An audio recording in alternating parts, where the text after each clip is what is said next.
Man kan ikke købe kærlighed. Eller kan man? Danske velfærdssamfund er under pres. Der fødes stadig ikke nok børn, trods en lille fremgang. Det berører os alle. Men dem, som måske lider mest, er de mødre, som aldrig kommer til at opleve det at få et barnebarn.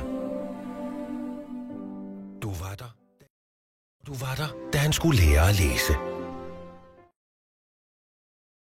Børn kan det måske godt blive lidt akavet at hjælpe til. Men fortvivl ikke. Måske har vi fundet løsningen.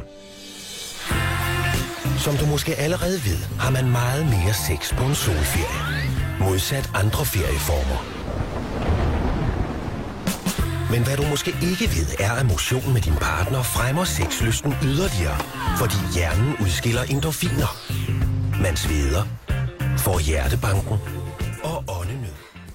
Symptomer, vi kender fra forelskelse og ophidselse. Tiltrækningskraften øges hos det aktive par, og derudover øger motion blodtilførselen til kønsorganerne. Alt sammen noget, der fremmer seksualdriften og dermed chancerne for undfangelse. Så hvis du virkelig er blevet gammelskruk, tilbyder vi nu Spis Forældrekøb. Vis, hvor meget du vil være bedstemor med et bidrag, du finder passende. Så supplerer Spis med en aktivitetspakke og 1000 kroner i rabat for at sikre din investering og vores fremtidige forretning.